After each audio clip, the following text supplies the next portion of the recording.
Alors Dream Quest, c'est un jeu d'aventure pour 2 joueurs. Ok. D'accord.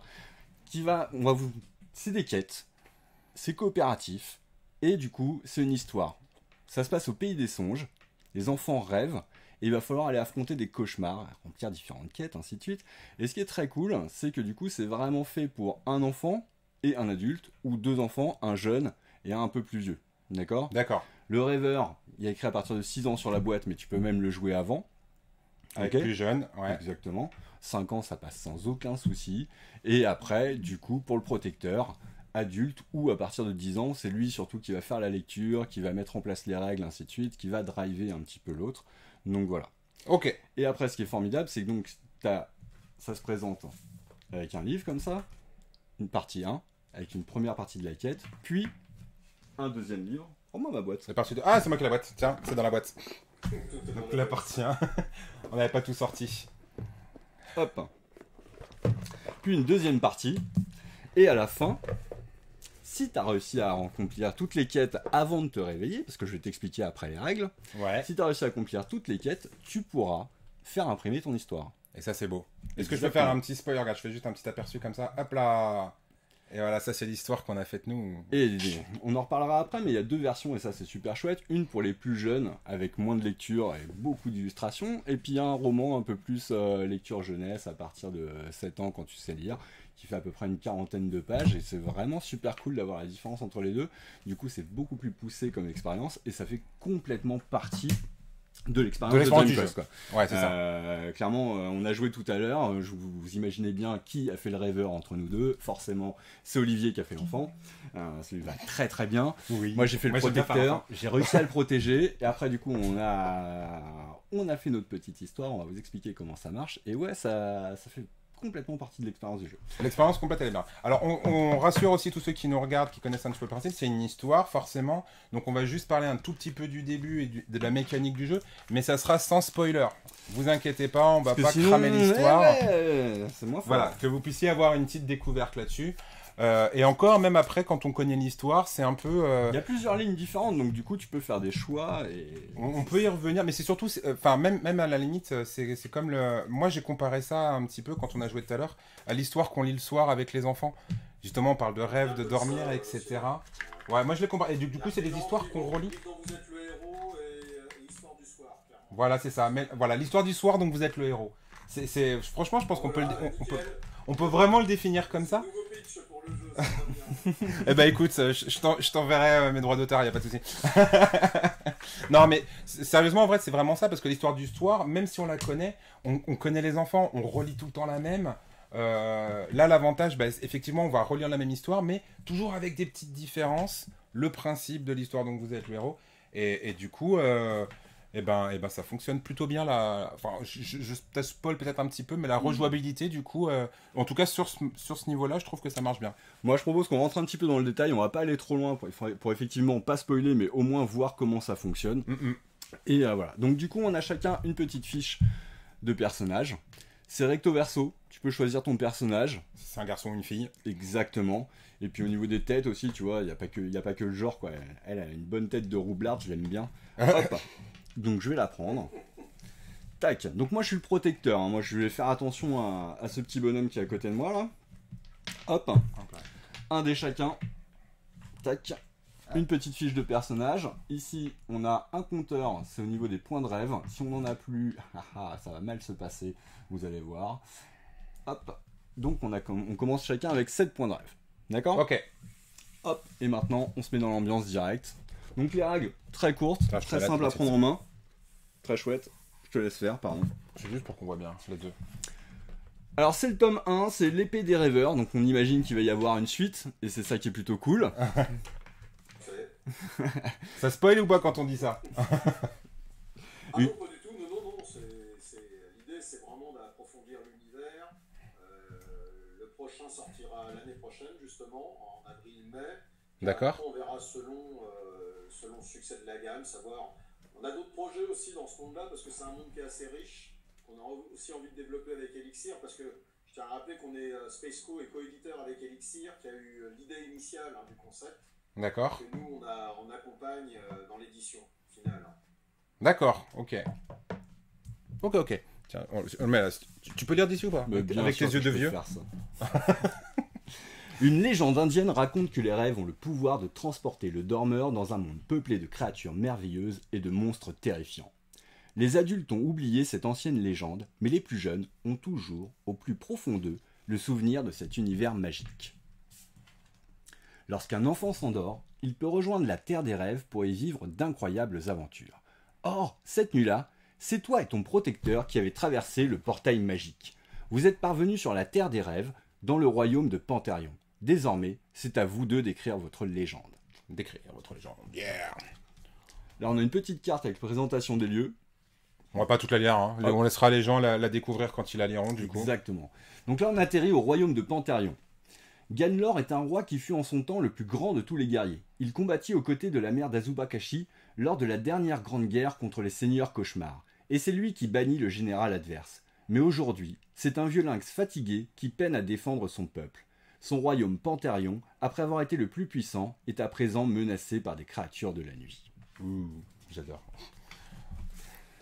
Je suis Maître So, le gardien du passage. C'est moi qui vous ai fait venir jusqu'ici. Toi, protecteur, tu as reçu la marque du roi lynx. Quant à toi, jeune rêveur, ton don naturel pour la magie te permettra d'utiliser l'énergie des pierres de rêve pour triompher des épreuves.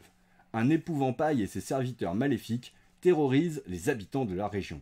Renvoyez-les dans le puits des mauvais songes, où doivent être emprisonnés tous les cauchemars. Pour cela, vous devez les combattre et les vaincre. Nous sommes téléportés à la première page. Et là, C'est là du que coup, ça commence. direct. Maître So nous a téléportés dans la vaste forêt de l'Alalia, au cœur du royaume de Pantérion, où tout semble serein et paisible. Soudain, les oiseaux cessent de chanter tandis que des cris s'élèvent des forêts. À l'aide! Surgissant de la pénombre, une farfaline paniquée se précipite dans notre direction. Elle est poursuivie par 3 crapauds-gobs. Et là, les premiers choix vont s'appliquer. Qu'avons-nous envie de faire? Qu'as-tu envie de faire, cher rêveur? As-tu envie de faire signe à la farfaline pour venir se cacher avec nous? Ou est-ce que tu préfères qu'on sorte de notre cachette et qu'on combatte les crapauds-gobs? J'ai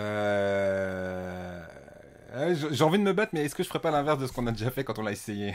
Moi, je propose qu'on se batte. Allez, on on se voit bat. le système de jeu. C'était battu. Bah bien sûr. Allez, on se bagarre. Donc du coup, il nous indique la page où on va se rendre. Quand vous êtes dans l'histoire, surtout, il faut penser à... Alors, peut-être le dire. Du coup, voilà, effectivement, soit on allait se cacher, on tournait juste une page pour aller en 2, soit on affronte et on va en 3.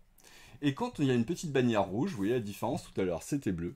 Quand il y a une petite bannière rouge, on le note, et c'est ce qui va nous permettre de personnaliser notre histoire, puisque du coup, ça va prendre en compte nos choix. Pour le D'accord ? rendu final dont on vous parlait au début. Exactement. Nous barrons la route aux 3 cauchemars qui nous jettent leurs lances avant de nous sauter dessus. Essayons d'esquiver les projectiles. Alors là, cher rêveur, il faut que tu lances un dé. D'accord ? Il faut que tu fasses au moins un bouclier. Moi, j'ai obtenu un bouclier. Moi aussi. Alors, est-ce qu'on voit sur l'écran le On tout le voit petit peut-être. bouclier Ouais, il là est tout petit. Regarde. Non, tu le vois là ? Ok. On le voit un tout petit peu à côté du symbole magique. Il y a un petit bouclier. Donc tout va bien pour nous. Si on n'avait pas eu de bouclier, on devait perdre des points de rêve. À force de perdre des points de rêve, on risque de se réveiller et du coup de mettre fin à notre aventure. Dans ces cas-là, on gagnera de l'expérience, on deviendra un peu plus fort pour la suivante et on pourra recommencer En étant fort plus fort. de cette expérience. Et en recommençant Exactement. l'aventure. Sachant qu'en fait, en gros, c'est ça là. Soit on perd au fur et à mesure des points de rêve, on les récupère, jusqu'à ce que ça mette fin à l'aventure chez le rêveur. Ça, c'est le pouvoir du rêveur, alors que le protecteur, lui, peut utiliser des Moi, je boucliers. peux te protéger, je peux utiliser un bouclier pour t'éviter justement cette perte de points de rêve. Voilà. D'accord ? Donc là, nous avons une épreuve, nous allons combattre des crapauds-gobs. Donc la difficulté de l'épreuve, elle est indiquée ici. Pour les battre, il va falloir, avec nos dés, réussir à faire un symbole épée et un symbole magie. Qui sont indiqués ici sur le livre. T'es prêt ? On y va ? Allez, c'est parti. Go ! Moi, j'ai fait une épée. Tu as fait une épée, donc on va retirer ce jeton. Tout va bien. Moi, j'ai fait un spécial. C'est un bouclier. Donc là, non, les crapauds-gobs, comme il reste des jetons, vont répliquer. D'accord ? Comme tu as un bouclier, c'est cool. J'ai un bouclier sur mon épée Ça te ici. protège. Si tu Un avais truc eu mon épée. juste une petite épée normale, hop, comme ça, voilà. Là, sans bouclier, dans ce cas-là, juste tu faisais tomber le jeton, mais tu n'étais pas protégé de la riposte. Tu perdais donc un point de rêve, puisque du coup, ici, on a Un -1 qui est indiqué ici, c'est la difficulté, du coup. Là. exactement. Moi, mon spécial, c'est un bouclier. Du coup, je me protège aussi. Je ne perds pas de points de rêve. Toi, Mais tu on n'as l'a toujours pas perdu. encore battu, puisqu'on n'a pas fait ce petit symbole-là. Donc, on recommence. Deuxième tour. Eh Là, j'ai ben, fait une épée. Ça ne sert à rien. Tu n'as pas de bouclier. Tu Toujours perds pas. un point de rêve. Par contre, Moi, j'ai un bouclier. moi, je perds un point de rêve, du coup. Hop là. Hop, on commence. On va pas y arriver. On va tricher ou pas à un moment donné? Non, on triche pas. Vas-y, on triche pas. Par contre, moi, donc comme j'ai le bouclier, encore une fois, je perds pas de points. Ah, ça y est, c'est bon, j'ai un spécial, t'as la magie, c'est chouette. Hop, voilà. Sachant que toi, ton spécial, c'était de la magie aussi, et que ça pouvait nous aider à retirer J'ai plus de dernier jeton. Mais il a quand même mis mal à sortir, celui-là. Donc nous avons battu les crapauds gobs, nous parvenons à les faire fuir, ces crapauds gobs, qui laissent tomber des objets derrière eux, et du coup chaque joueur pioche une carte trésor. Et effectivement, des cartes trésors, il y en a plein. C'est des petits pouvoirs supplémentaires qui vont nous permettre de changer la face du dé, de regagner des points de rêve, d'augmenter les résultats de nos dés, de nous permettre de relancer, du coup de ne pas subir de dégâts, parce que là les crapauds gobs, ils étaient mignons. On va pas trop spoiler, mais dans le reste de l'histoire, après, il y en a des un peu plus corsés quand même. Ça monte un peu dans le niveau. Un petit peu, ouais. Et donc voilà. Et donc, comme là, on a battu, il nous dit de continuer et d'aller en 4. On va pas aller plus loin pour pas spoiler trop le jeu. Parce que du coup, on va vous laisser le plaisir de la découverte, parce que c'est vraiment juste trop sympa à faire. Premier livre, il se passe plutôt bien. Pas mal de choix de passages, ainsi de suite. Et puis le deuxième, on commence à tomber sur des coriaces qui vont venir. Et là, ça va être la baston. Et du coup, c'est très très cool. Donc nous, on est allé au bout de l'aventure. Comme on vous a dit tout à l'heure, à chaque fois qu'on a croisé un petit parchemin rouge en haut, on a noté les choix qu'on avait fait. Les petits numéros rouges, et du coup, tout ça nous amène à une histoire qui est personnelle. C'est la nôtre. Et du coup, sur le site de Elixir, on peut du coup demander le PDF ou même demander une version totalement imprimée. Pour 10€, 9,99€. 9,99€, ouais, pour 10€, ouais, c'est ça. 9,99€. Frais de port compris. Frais de port compris, d'accord. En plus. Donc c'est vraiment pas cher. Vraiment très très cool. Et déjà, nous, rien que le PDF, c'était chouette. Comme je disais tout à l'heure, il y a 2 niveaux. Tu as un niveau pour les plus jeunes. Ceux qui lisent très pas encore vraiment. Avec des petites phrases, ainsi de suite, pour te mettre dans l'ambiance. Est-ce que tu regardes? Est-ce que tu veux que je les montre? Et bah, exactement, vas-y. Sans trop spoiler non plus, mais comme ça nous permettra de voir... de mieux voir de mieux se rendre compte. Alors attends, du coup je sais plus lequel est celui-là, on est sur c'est sur le petit, celui-là justement, parce qu'on n'avait pas mis les photos sur celui-là. Donc vous voyez, vous avez une petite intro personnalisée avec le prénom de chacun. C'est ça, les prénoms, des petites descriptions. T'as ta photo aussi normalement. Ouais mais on l'a fait sur l'autre, regarde. Alors attends, on va avancer, voilà, on l'a fait sur l'autre, on l'a pas fait sur les deux. Sur la version sur la version un peu plus âgée, on a fait ça. Et donc du coup là c'est la version un peu plus jeune, voilà, comme disait Benoît. Donc là ça reprend les illustrations que vous allez trouver dedans. Et du coup c'est un petit peu plus détaillé au niveau du texte quand même. Ouais. Et alors après, donc vraiment dans la version littérature jeunesse, du coup ça fait une petite nouvelle de 40 pages. Alors là c'est vraiment beaucoup plus détaillé. Je te propose que tu optes de... Tu veux que je dise un petit... Par exemple, le passage qu'on vient de faire? Hop là, on va... Tac. Le petit passage. Donc voilà, c'est le passage qu'on vient de faire. La petite fille qui est poursuivie. Hop. Et donc du coup, Benoît et Olivier sont téléportés au cœur de la forêt de l'Alalia. Au détour d'un chemin, ils aperçoivent une farfaline poursuivie par 3 Crapauds-gobs. Voilà. Les héros accourent pour l'aider, mettant en fuite les 3 cauchemars. Parce qu'on s'est battu, du coup, on s'est pas caché. Non, on a peur de rien. Donc, et on imagine que le texte est différent si jamais on avait eu on s'était caché. Et donc du coup là sur la version un petit peu plus comment ça s'appelle, littérature jeunesse, ado, du coup, voilà. Plutôt pour les 7 ans quand même, tu vois, c'est pas non plus de la... On voit qu'il y a un petit peu plus de texte, du coup, c'est plutôt intéressant à lire. Et si on revient par exemple sur le passage qu'on vient de faire, voilà. On a tout un paragraphe avec... Alors que les 2 aventuriers se mettent en marche, des cris de détresse les alertent. Ils aperçoivent sur un sentier en contrebas une farfaline, une petite créature des bois poursuivie par 3 crapauds-gobs à l'air sauvage. Sans hésitation, Benoît et Olivier barrent la route aux 3 cauchemars qui leur sautent dessus. Le combat fait rage, mais les crapauds-gobs ne sont pas de taille face aux héros. Bah ouais les gars. Ils s'enfuient en piaillant. Soulagés, la farfaline se tourne vers les 2 aventuriers. Et on va pas aller plus loin parce que ça c'est la suite. Ça c'est la suite après. Et du coup ouais c'est beaucoup plus détaillé mais c'est vraiment super sympa d'avoir ce rendu là. Et donc du coup alors là aujourd'hui donc moi je l'ai fait avec mes filles. qui ont 10 et 12 ans, qui ont trouvé ça chouette, mais qui du coup sont déjà peut-être un petit peu grandes quand même pour ça. Alors je pense qu'elles auraient pris plus de plaisir si elles avaient eu un petit avec elles et que c'était elles qui avaient fait le protecteur, parce que là du coup c'est elles qui ont fait les rêveurs. Ouais. Et du coup elles auraient pris plus de plaisir. Et par contre on connaît une petite fille de 5 ans mais qui est juste complètement fan et qui chaque jour demande à jouer à Dream Quest. Donc c'est la partie 1 le matin, la partie 2 l'après-midi, et ensuite il faut absolument faire l'histoire en PDF pour pouvoir du coup avoir l'histoire le soir. Et ce qui est chouette du coup, moi ce qui me faisait peur, c'est que du coup j'avais peur qu'à 5 ans, une fois que tu as fait un choix, que tu as envie, tu vois, de toujours vivre le même truc, et en fait non, c'est ça qui est cool, c'est que du coup elle fait bien des choix différents pour avoir différentes histoires et justement voir toutes les lignes possibles. C'est ça. Voilà.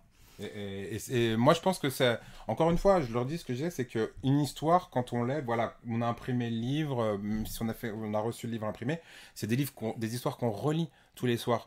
Et là, en plus, il y a des petits changements, etc. Donc, moi, je suis assez et si convaincu finalement, là-dessus. cette fois, au lieu d'affronter les Krapogovs, on allait a juste se allé cacher. en se planquant. C'est ça. Et si au lieu d'aller à droite, on était allé à gauche, qu'est-ce qui se serait Exactement. passé? Et il y a pas mal de petits choix Ça comme donne ça. envie de découvrir l'univers, parce que l'univers est assez riche, donc par d'autres choix, tu découvres une autre partie de l'univers aussi, donc ça te donne envie, quoi, une fois que tu y as goûté, clairement. Non, mais c'est ça. Et puis, et franchement, alors moi, je le dis souvent, quand on fait des lives, etc., on parle souvent de la qualité des... Moi, j'aime beaucoup, je suis assez sensible au dessin, au design, etc. Et franchement, les personnages, tous les petits dessins, on en a aperçu tout à l'heure quand on a montré le PDF. C'est quoi le nom de l'illustrateur? On l'a pas donné. Tu l'as... Vincent Powell. Vincent Powell. Et ben, franchement... Il y a un coloriste aussi, c'est au dos de la boîte, normalement. C'est au dos de la boîte parce que justement je cherchais l'info tout à l'heure, j'ai pas trouvé. Donc Vincent Powell pour l'illustrateur. Ah Et oui, auteur Fabien Vincourt, scénariste Nicolas Jarry, illustrateur Yann Thomas, coloriste Vincent Powell. ok. Et ben franchement, félicitations aux illustrateurs et aux coloristes. Moi, je suis un peu sensible à ça et c'est vraiment que c'est vraiment très beau, quoi. Oui.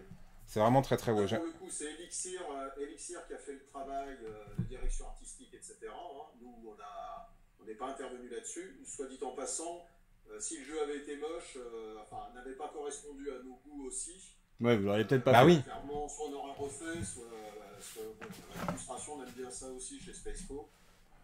Après, c'est toujours subjectif. Hein. Il y a des jeux très moches qui marchent très bien. Oui, mais là comme on est dans le principe de l'histoire, etc., je pense que c'est important justement que le support soit beau. Et même dans le jeu pour enfants, moi je trouve que c'est quand même bien de faire un peu rêver, quoi, avec de chouettes illustrations. Sinon, c'est un peu tristoun, quoi, quand même. Hein. Je suis assez d'accord. Alors du coup, comment ça a croisé ta route ça? Dis-nous tout. Tout vous dire. D'abord, truc important, si les gens qui nous écoutent veulent essayer le jeu, Ouais. en fait, on a mis à disposition sur notre site internet une démo gratuite, en fait, D'accord. avec même un simulateur de lancer de dés, donc on n'a même pas besoin d'aider. Et donc on a juste à télécharger et à imprimer. Hein. Il n'y a pas beaucoup de pages, mais ça permet d'essayer le petit système et puis de voir comment ça se passe. Hein. Ok, bon, on mettra le lien du coup en description. Ouais, qu'on mettra ça de la vidéo. sur Facebook et, ou sur YouTube, ouais. Exactement. Ok. Donc, pour en revenir à la genèse, donc c'est Fabien et Frédéric d'Elixir qui sont venus nous voir à Cannes, au Festival de Cannes, des Jeux de Cannes. C'était, alors là, la mémoire, ça travaille, en 2018 ou 2019, enfin, un truc comme ça. D'accord. D'accord. Je crois que c'est 2018. Bon, Parce qu'en fait, moi, je venais juste de monter Spaceco. D'accord. Je venais juste d'intégrer le groupe Asmodée. Et donc, je venais juste de monter Spaceco, donc on était vraiment aux prémices du truc. Ils étaient venus nous voir. Donc, on était sur le stand de Space Cowboys. Hein. En l'occurrence, on n'avait même pas encore de stand à nous. Ouais. C'est pour dire.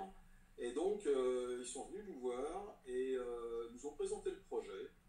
Et on s'est tout de suite dit qu'il y avait un truc à faire parce qu'en plus, ça correspondait aussi un peu à l'image de Space Cowboys, des jeux narratifs de Space Cowboys. D'accord. Les jeux sont très narratifs la plupart du temps.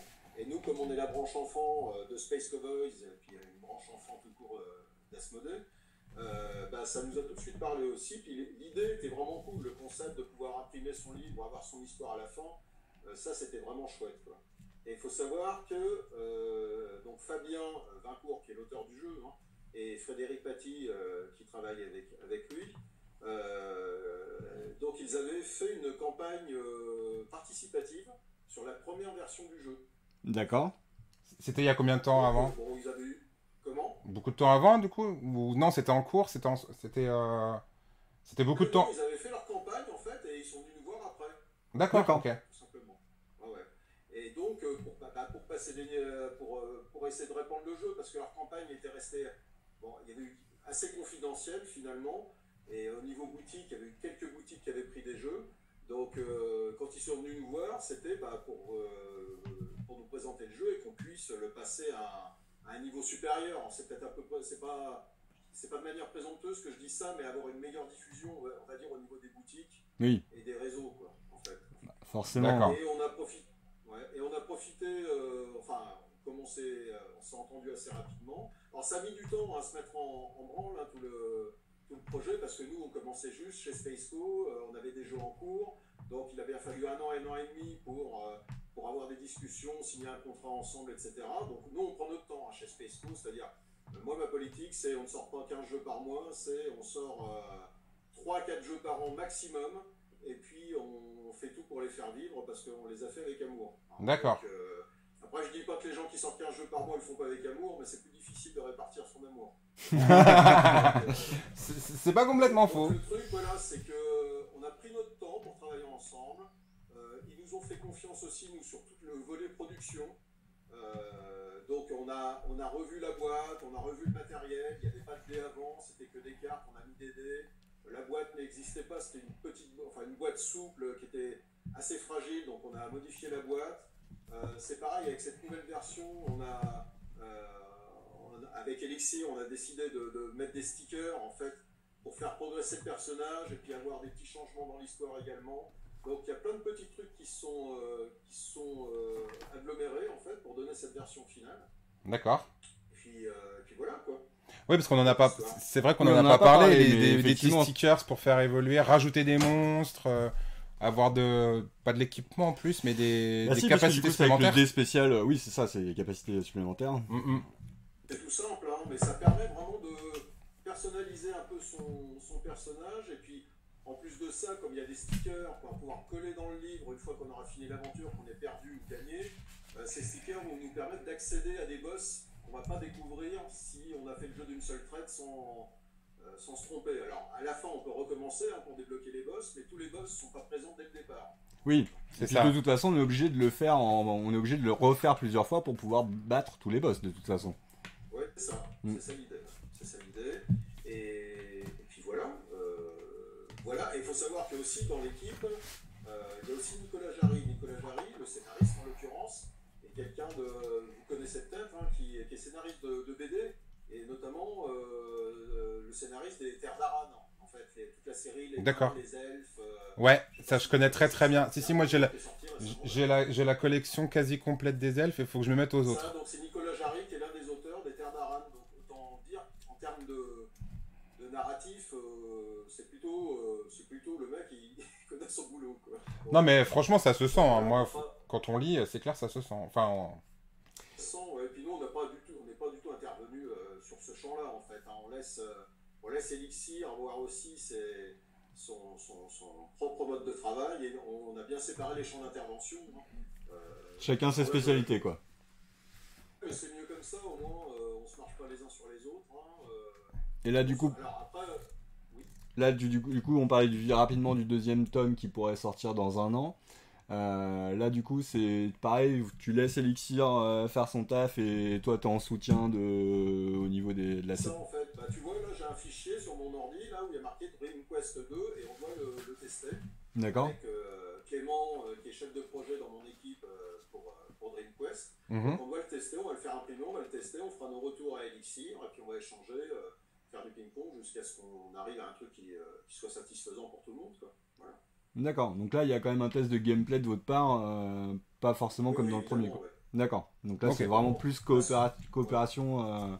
D'accord. Parce que moi je le vois même sur les jeux Spaceco, c'est aussi bien qu'on ait du recul aussi, d'avoir pas une tierce personne, mais quelqu'un qui est moins engagé dans le développement ou dans la direction artistique, parce que quand on est dans le guidon, c'est jamais évident. Donc de travailler en binôme comme ça, nous, ça nous permet d'avoir le recul par rapport à leur travail et aussi d'apporter notre aide dans les domaines où on est compétent.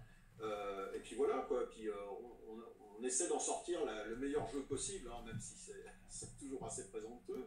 En tout cas, nous, c'est un jeu qu'on pense, qu'on a aimé faire avec Elixir, et puis en plus, la collaboration a été super. Puis ils habitent Bordeaux, donc c'est des gens sympas, forcément. Ah, c'est bien le sud-ouest, voilà, c'est ça qu'on va entendre. Ouais, écoute, hein, j'y vais encore, j'ai passé quelques temps. Et moi, ma première boîte, je l'ai montée dans la région, hein, au départ. Bah, c'était à Camblan et Ménac, non? On peut s'en souvenir, parce que... Comment? C'était à Camblan. Camblan, ouais. Ah, c'est ça. Oui, puisque c'est la première fois qu'on s'est rencontrés, c'était à la ludothèque de Créon, où du coup j'avais pu tester les premiers prototypes à l'époque pour Purple Coin. À l'époque, ça s'appelait Saute-Mouton et c'est devenu le joueur de flûte. C'est ça, exactement. Que j'avais beaucoup aimé celui-ci. Il était bien, un jeu pour enfants bien pour les pourris. C'est ça, exactement. Pour t'apprendre à en prendre plein la figure. C'est bien aussi ça pour les enfants, moi je trouve. Ouais, bah ouais. Moi je trouve que c'est plutôt pas mal. Bah écoute, la prochaine fois que tu redescends, on essaiera de te voir. La prochaine fois que tu vas voir Elixir à Bordeaux. Du principe que même si tu mets des jeux, enfin des mécaniques qui sont un peu dupes ou un peu chafouines dans un jeu, même pour enfants, du moment que faut comprendre que c'est dans le cadre d'un jeu, en fait. Quoi. Et le cadre d'un jeu, c'est une bulle dans laquelle on peut exprimer des choses sans que ça en dépasse forcément. Parfois, ça déborde. Hein. Oui. Et faut garder cet esprit aussi, quoi. Et la gamme Contes et Jeux, lorsque j'ai monté Purple Brain, c'était ma volonté. Les jeux, ils avaient un peu le cul entre deux chaises parce que c'était des jeux qui se destinaient aussi aux enfants, mais aussi aux adultes, pour le coup. Il y avait un peu ce mélange des genres, donc parfois c'était un peu compliqué, mais, et notamment sur un jeu comme le joueur de flûte, effectivement, c'est un gros jeu de chacal, hein, le joueur de flûte, mais je connais qu'est-ce que pas, j'allais moi, le du faire. Je le ferai essayer un jour. Tu me feras essayer? Ah ok, ça marche. J'accuse mes lacunes, c'est pas moi le spécialiste. Et du coup, alors là, tu dis que le 2, vous êtes en relecture et en testing, c'est ça? Et ça fait combien de temps qu'ils ont commencé à l'écrire le 2? Quasiment en même temps que le premier, peut-être? Faudra que je joue avec Fabien, mais je crois qu'ils ont commencé en fin d'année dernière. D'accord. Donc en fait, ils ont un rythme qui est assez soutenu. Après, nous, on fait attention sur la commercialisation du jeu, parce que comme je vous disais, on ne peut pas en sortir deux tous les 3 mois, quoi, enfin voilà, quoi. Donc pour l'instant, on essaie de se fixer les mêmes dates, en fait, de sortie. D'accord. Là, il est sorti en mai, donc l'année prochaine, le deuxième sera probablement en avril-mai, on va dire, dans ces eaux-là. Et on se fixe la même chose, alors pour Unlock Kids, qui va sortir en septembre, c'est la même chose, c'est-à-dire on en sortira, si ça fonctionne bien, bien entendu, on en sortira un par an, et ça sera en septembre-octobre. Donc on essaie de se caler à peu près les mêmes calendriers. Oui, c'est pas mal aussi pour les gens, ils savent que c'est l'époque où ça va sortir. C'est ça, c'est les périodes de sortie que t'attends avec coup, impatience. Ouais, puis c'est plus facile pour nous parce que ça permet d'éviter de chercher à caser les jeux. Ah non, bah, là il y a celui-ci qui sort à ce moment-là. Non, comme ça au moins, il y a un truc qui est à peu près figé et puis on est pas mal. Quoi. D'accord. D'accord, ouais, donc ça, faut compter, ouais. C'est pas si long que ça en vrai. Enfin, j'ai l'impression qu'il y a des jeux qui ont mis beaucoup plus de temps à éclore un petit peu. Je trouve que là, ça a l'air quand même plutôt. Ça a l'air de bien rouler cette histoire. Bah, c'est fluide. Après, moi, ce que j'ai trouvé chouette, du coup, c'est que c'est quand même assez rapide à faire finalement. Tout à l'heure, nous deux, on a joué un petit moment, mais c'était quand même relativement rapide. Au niveau des règles, ça reste super simple à prendre en main et on s'est pas pris la tête sur qu'est-ce qu'on avait le droit de faire, qu'est-ce qu'on n'avait pas le droit de faire. Ça, c'était plutôt très clair. Après, au niveau de la difficulté, bah forcément, nous, on était 2 adultes, donc ça s'est plutôt très très très bien passé. En plus, on avait un peu plus de chance au dé que tout à l'heure, parce que là, si on avait fait une partie avec nos lancers de dés là de tout à l'heure, je pense que ça serait peut-être pas passé pareil. Rapidement. Mais du coup, c'est chouette parce que ça veut dire que vraiment, quand t'as 5 ans, tu peux jouer sans que ce soit trop complexe, quoi. T'es pas juste en ok, je vais faire ce qu'on me dit, quoi. Tu joues vraiment, tu fais vraiment tes choix et t'as compris les règles et t'es capable de les appliquer, quoi. C'est ce qu'on voulait, clairement. Hein. C'est un système simple qui ne nuit pas à l'histoire et à l'expérience de jeu. Pas un truc dans lequel tu t'arrêtes, t'es obligé d'aller vérifier dans le bouquin de règles, voir si t'as le droit ou pas. Là, ce qui compte, enfin, je dirais même, c'est presque valable pour tous les jeux, hein, pour les jeux pour adultes. Enfin, moi en tant que joueur, ce qui compte, c'est la fin d'une partie si tu te racontes l'histoire à la fin, tu peux te dire qu'en général, c'est gagné. Moi, ça. j'aime bien. Exactement. Si t'as Moi, envie c'est de ça, parler ouais. du jeu, c'est que ça t'a fait quelque chose, en bien, en mal, mais au moins le jeu t'a pas laissé indifférent. Il n'y a rien de pire qu'un jeu où t'as fini, tu ranges la boîte, tu le ranges dans l'étagère et fin de C'est l'histoire. quoi. triste, c'est super. C'est ça. C'est- bah, généralement, moi, c'est ce genre de jeu, parce que j'en croise, hein, ça m'arrive, je sais que je n'y rejouerai pas. Je sais que c'est pas fait pour moi. Alors qu'il y a des jeux qui sont pas faits pour moi, mais je sais que derrière, bah ouais, j'ai des choses à dire dessus et ça me titille même d'avoir envie de rejouer parce que tiens, j'ai pas essayé ça, j'ai pas fait ci, j'ai pas fait ça et voilà quoi. Et après, il dort plus de la nuit. Tu peux le dire. Ouais, c'est ça. Et c'est presque encore plus le cas, ça met une obligation sur les jeux narratifs pour le coup, parce que si tu ne racontes pas l'histoire à la fin, il y a eu un problème. Oui, c'est ça, ouais. Ouais. Donc là, le système, il est vraiment au service de l'histoire, clairement. Et moi, nous, ce qu'a voulu Elixir de base, et là où on s'est rejoint là-dessus, c'est que pour nous, se raconter l'histoire à la fin, c'est un souvenir que tu conserves avec un de tes parents, ou un adulte, ou un grand frère ou une grande sœur. C'est un souvenir que tu gardes, et en plus de ça, c'est un souvenir qu'on peut même matérialiser sous forme de roman à lire. Et ça, c'était encore plus cool pour le coup, parce ce moment-là, on le cristallisait en fait. C'était comme si la bulle, elle était prise. Enfin, c'est comme le moustique dans l'ombre en fait. Là, Oui. Tu vois, c'est un truc qui reste en fait, qui reste pas que dans la mémoire, mais il est posé sur du papier, quoi. Non. Ou à l'écran. Et puis ce qui est chouette, c'est que tu peux choisir les prénoms des personnages, ainsi de suite.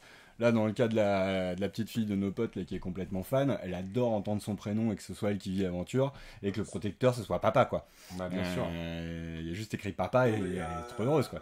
C'est pour ça, parce qu'il y a des jeux, il y a d'autres jeux qui existent sur ce principe un peu de libre, vous êtes le héros, histoire d'histoire. Oui. Oui. Qui sont Ma faits première avec- aventure notamment. C'est super bien ça. Franchement, c'est Gameflow qui fait ça. Ouais, exactement. C'est un super. Pour le coup, je trouve que l'expérience se complète. Alors, je crois que c'est pour un peu plus jeune même. Ma première aventure, je crois que c'est à partir de 4 ans. Tu peux commencer à partir de 4 ans, voilà, en étant accompagné, et après en autonomie, bah, dès que tu sais lire, même si très rapide, il y a plein de lignes, pareil, c'est un jeu où on va faire des choix, et du coup, il y a plein de choix qui s'offrent à nous, donc il y a plein de lignes d'histoire possibles, et là, bah, dans ce cas-là, la petite fille, là, on va la nommer Lily, bah, elle connaît toutes les lignes par cœur, quoi. C'est ça. Non, mais pour le coup, la gamme Ma Première Aventure, avec Dream Quest, ça fait pas doublon. Non. Parce que même, tu te racontes une histoire dans un univers différent, donc peu importe en fait. C'est ça. Peu importe, hein. Et puis du coup, bah, là, il y a des dés, il y a du matériel un petit peu aussi, donc c'est encore une autre approche aussi. C'est une approche un peu différente. Ouais. Et puis le coup des dés, finalement, alors les dés, oui, bah, c'est l'aléatoire par définition, mais alors les enfants, en général, les dés, ils kiffent. Ouais, c'est pas faux. Lancer des dés, c'est un truc cool. Et puis en fait, ça peut presque te changer un peu l'histoire, parce que selon le résultat des dés, tu peux ne pas faire pas avoir la même expérience d'aventure finalement. Ah oui. Parce que si tu galères sur un combat, Ouais. que la fois d'après, tu vas peut-être éviter le combat en plus de ça. C'est ça, Parce ouais. qu'il n'y a pas que des combats, il y a aussi des petites énigmes ou des pièges à passer, des choses comme ça. Quoi, pour le coup. En tout cas, encore merci. Donc, on a parlé de Dream Quest. On était avec Benoît Forget, donc du coup, directeur du studio Spaceco. Encore merci beaucoup à toi. Dream Quest, du coup, moi j'ai pas suivi avec les avant-premières, les pas avant-premières. Il est déjà en rayon. Oui, il est déjà en rayon. Donc, n'hésitez pas à passer dans. Ça fait 2 petites semaines. 2 petites semaines, d'accord. Donc, Voilà. n'hésitez pas à passer à l'As de Pique à Parentis ou chez votre caviste préféré. Exactement. Et puis bah, écoute, Benoît, j'espère à bientôt pour peut-être d'autres jeux ou peut-être d'autres occasions. Attends, juste avant qu'on finisse, il y a Lokiris qui nous a rejoint un petit peu plus tard qui demande quand est-ce que la suite de Dream Quest, du coup, Bah, on a dit dans un an. Exactement. Dans un an à peu près, voilà. Il va falloir, alors moins d'un an maintenant. Hein, Oui. Oui, un peu moins Vers d'un an. fin avril, début mai. C'est ça. Oui, c'est ça. Après, nous, c'est ce que je disais, Dream Quest, c'est aussi un univers sur lequel on aimerait travailler avec Elixir pour développer D'autres jeux dans le même univers. Parce que l'univers est assez riche, pour le coup. Donc, c'est un univers à explorer, qu'on a envie d'explorer, peut-être sur d'autres supports, on va dire. Peut-être même des bandes dessinées, ce genre de choses. Non, en termes de jeu, tu vois. Même pas forcément en termes de jeu, il a dit d'autres supports. Moi, c'est ce que je comprends. Et moi, j'imagine Ça peut être ça, alors. un truc à la Dofus, tu vois. Faire une BD. Elixir aimerait bien aller du côté de la BD, pour le coup. Ouais. Mais nous, on aimerait bien aussi, parce qu'il y a un côté quand même un petit peu jeu de rôle, donc un petit jeu de rôle d'initiation dans l'univers Dream Quest, ça sera pas une mauvaise idée. ça s'y prêterait tout à fait. Ouais, puis il y a pas beaucoup de choses dans ce secteur-là et c'est clair qu'il y a une demande. Moi, je sais que mes filles, tu vois. Du jeu de rôle pour enfants, tu veux dire? Elles Ouais. ont très très envie de pouvoir découvrir Il y ce en genre de a, mais choses. c'est vrai que nous, on viendrait aussi avec ce côté, alors je dis pas qu'on ferait mieux que les autres, hein, c'est pas ça l'idée, mais ce côté adapté aux enfants. Il y a des très bonnes boîtes d'initiation, hein, mais finalement, si tu te payes 40 pages de règles, c'est clairement pas pour les enfants. Enfin, voilà. Oui, il faut Donc, pas. Faut pas. il faut un système intuitif. Alors là, je vous dis ça, mais on a commencé à y penser, mais c'est juste des paroles là, pour l'instant.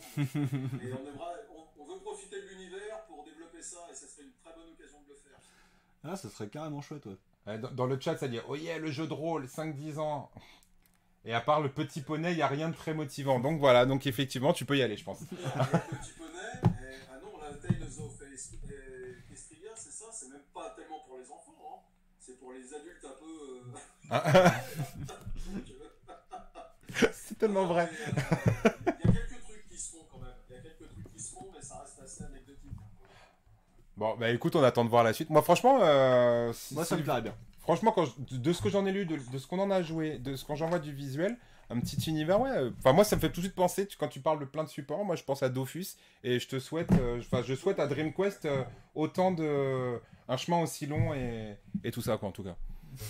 Et tout ça. Voilà, et même Bah, plus. tout ça, quoi. Ça en fait des tout ça. Pour finir là-dessus, alors c'est marrant parce qu'il y a des gens qui ont joué à Dream Quest à 3.